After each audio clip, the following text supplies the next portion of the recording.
Sasa baadaye nikaona nilipopewa sumu mara ya pili nyumbani za kichawi, kaona sasa sina budi kwa nimetengana na ile familia, ndio nikaja nikahamia Kahama kwa ajili ya kuanza huduma upya. Sawa.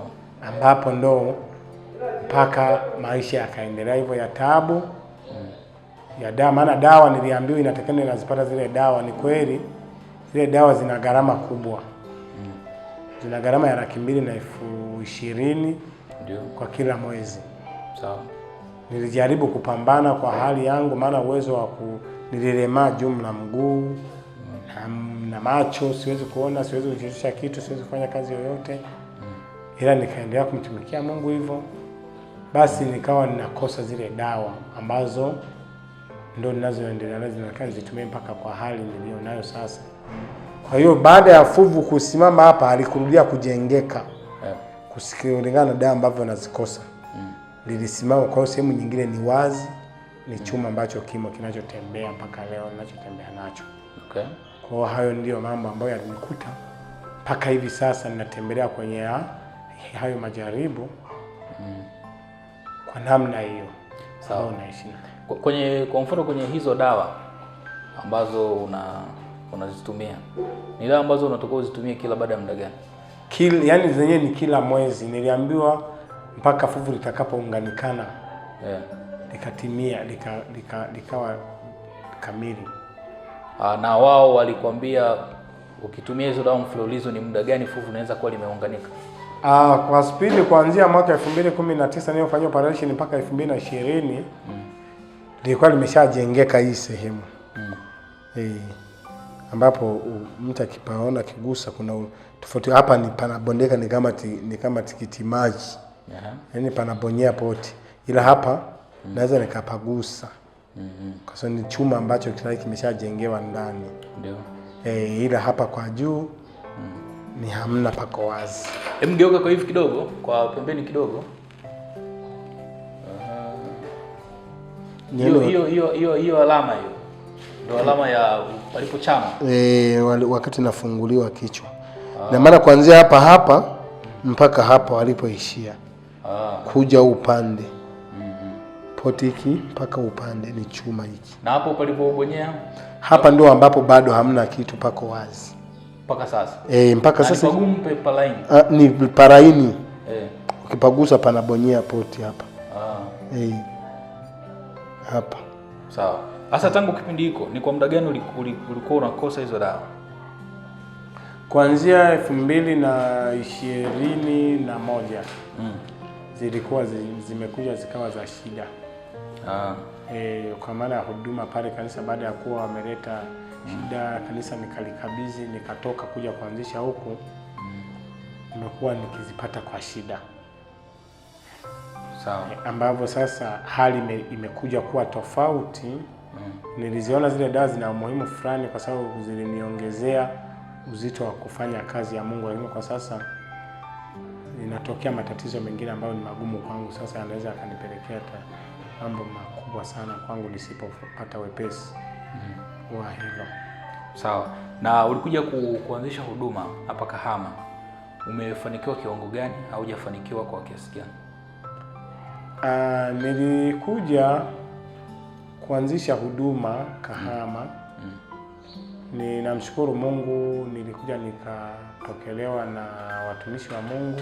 Lakini baadaye nikapendezwa sana, nikaingia kwenye huduma ambayo ni ya seki. Sawa. Ambayo inaongozwa na askofu mkuu Daniel Moses Kurora. Sawa. Ambaye ndio askofu mkuu. Ndiye aliyenipa kibali mwenyewe baada ya kupokea danili fulani kumta mchungaji aliyemwambia kuna pastor aliyeniunganisha naye akaona nipe kibali. Kwa niko kwenye hayo maandalizi. Bado sijafanikiwa kwa sababu sehemu ya kukodi ya kuanzia huduma nilipata, ila sijalipia. Maana vyombo ndio vinanipa shida. Na uwezo wa kupata ile fedha ya kujenga ile huduma, maana ninaona watu wanaotamani nifanye ni wengi. Lakini pia ndio hivyo bado, kulingana na ambavyo sifanyi kazi, naishi peke yangu na ni ngumu sana, imeniwea kazi kufanikisha ile fedha ya kuanzisha huduma pamoja na kupata matumizi na dawa. Sawa. Kwa hiyo sasa kuna dawa, kuna vyombo vya kanisa, na kama haujajenga maanake kila kitu bado mabati, bado yani vitu, bado viti na vitu vingine pia, yani vyote. Kwa hivyo tu asilimia kuna nilijaribu kuchangisha juzi, nilienda kuhubiri huko Ngara, nikapewa, nilipata 500,000. Sawa. Ile 500,000 nikaitanguliza kwenye mabati. Sawa. Hiyo ndo hatua ambayo nimeipiga tu. Sawa. Lakini wito upo mpaka sasa hivi, watu wanakuepo mpaka sasa hivi hapa nyumbani, watu wanakuja na waombea. Kuna watu wametoka Ngara wamekuja kuombewa. Kuna watu wanatoka Geita wamekuja kuombewa. Ndio. Sawa. Sasa mtumishi, kwa sababu umezungumza juu ya mahitaji, na wako watu wengi hapa ambao wapenda Injili, watu wa Mungu wako sehemu tofauti ndani ya Tanzania, mikoa tofauti, ndani ya Afrika, nchi tofauti, lakini nje ya Afrika pia, Marekani, Uingereza, Sweden, wapi, sehemu tofauti, ambao watataka kuungana na wewe kwenye kusapoti kwenye kazi ya Mungu. Sasa kwa urahisi, una namba za simu ambazo ziko kichwani? Namba za simu ziko kichwani, unazitambua? Ninazo 2. Unaweza kututajia hapa, japo na mimi nitaziweka kwenye screen tu. Naweza nikataja. Sawa. Ya kwanza ni 07 47 25 87 87. Hiyo ni namba yangu ya Voda ambayo ndio iko na mtandaoni WhatsApp. Sawa. Ndio nayoitumia.